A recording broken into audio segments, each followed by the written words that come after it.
Okay, I'm back. So, made it through the first video. Sorry this software that I'm using to record this it's free. I'll just put it that way. So how I got this set up, I've got Hog running on this guy, on this monitor, and on my second monitor over here, I have my control board, virtual control board, excuse me, and I've got, let's see, I've got capture demo chilling in the back, and of course it's still talking to the Hog driver, and the Hog right now is talking to the Hog driver, so I'm sending information over, and we'll kind of get there. Maximize Hog 4, so it takes up the full screen, and this is basically what the Hog looks like. So even if I was running the 4-bore or the expensive guys, this is literally what it looks like.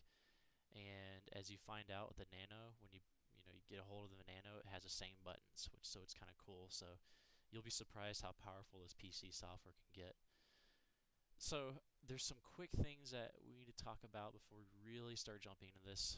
First off, if you need help, there's a help button here, and it just runs the PDF. I believe it's a PDF. There's a PDF version of this, I know. It looks just like this. But yeah, it opens up a help file. In here you'll find pretty much all the stuff that I'm going to be talking about.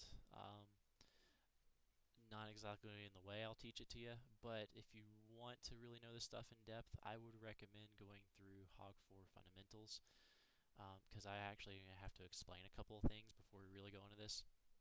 If you've used your little Elation DMX Opti Pro or Show Designers, those type of things, what they do is that when you program a scene, you set up your look and you hit program and record, or you hit record and hit the scene.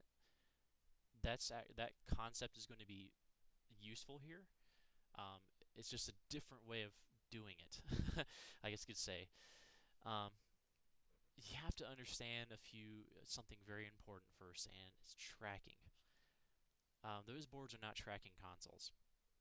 What tracking is something that advanced consoles like the Hog, the Martin, the GrandMA, even Strand consoles for theater, they all use this concept. It's very powerful, but it can get very confusing. If you don't realize that you're in a tracking console and you're running one cue to another, or scene to another, or look to another look, you can get a little lost sometimes because things start to overlap. You'll kind of go, why is that light on? Why is that color blue still? And it's because something's running in the background that you don't remember setting.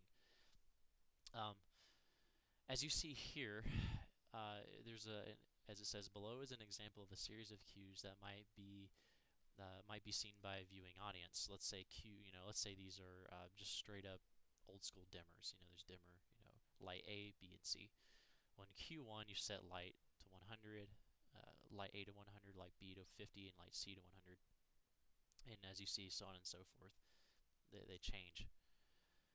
Now, with a non-tracking console, basically when you set those scenes on, like, your little Chave boards, Elation boards, you're saving these values. It saves the DMX values step by step. We don't talk about DMX values in these advanced consoles. We're talking about real-world information, and the Hog transfers it to DMX values.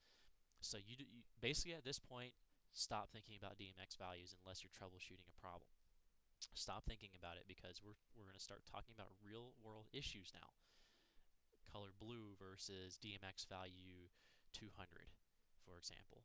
The color red, or this gobo versus DMX value 80. So it gives you the ability to start what's called tracking. Now, anyway, what is tracking? I'm sorry, I haven't explained it yet. Let's say in Q1, I create a value of light A, B, and C at 100, 50, and 100.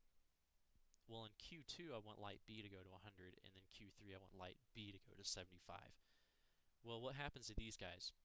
They don't, in a non-tracking console, they just shut off because you didn't tell them to do anything. But what's interesting about a tracking console is that the information flows down each queue until you tell it to do otherwise. And we'll kind of see this, or we will see this as we move along in the training, but keep this information in the back of your mind because I'll refer back to tracking and refer back to this whole concept. That way I don't lose you. The next thing is to take note of is that we will talk about down the road is HTP and LTP. What does that mean? Highest takes priority, last takes priority. So just keep it in the back of your mind. In other words, the last button I hit, would that take priority, or would the highest value of the light fixture take priority? In your old school boards, it's the last takes priority. Think about it. So you're in look 1 or scene 1, you hit scene 2. Well, you hit that button, so it removed everything in the last one, or in the previous one, so the last button you took, in essence, would take priority.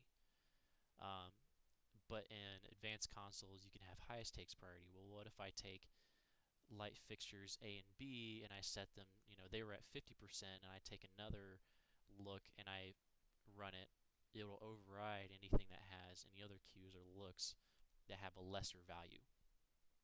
So, I've been saying cues, and you're probably wondering, what are these cues? So, there's, in the theater world, what they would do, they would have a cue and another cue and another cue, or different, one look after another, and they're in a list. They're in a cue list. So I'm going to select, let's start with master 2. These are masters, and keep in mind, as you notice, these are numbered 1 through 10. Notice over here we got 1 through 10 as well. So these are masters, I will say, because in the advanced levels they are not cue list masters. You can make them do other things. But for the 90% of the time, these will be running cue list. Let's see here. So let's select cue list master 2, and I will double click that. And you can even double click it on here, and it does literally the same thing. It's kind of hard to see on this. As I'm if I click 5, it actually, on the board itself, it'll move it to, you'll see 5 highlight, and so back and forth, whatnot. But if you double click it, it opens up the cue list that's set in that cue, in that master. Excuse me. So it's blank, obviously, because we haven't done anything. But as we go along, I'll show you. First, I need to show you how to program this darn thing, and then put stuff in this cue list, or to make a look. As your cheat boards, you would think a scene per se. But I will back up first, and we'll get here. First off, I'm going to stop this video, and I'm going to go to another video. Sorry about all the videos, but YouTube only allows but so much. And I will get into the programmer, and then we'll get back into cue list and how to get information into the cue list. I'm sorry, I'm using new terms, but these terms will make sense, that are unfamiliar, but these terms will make sense as we move forward.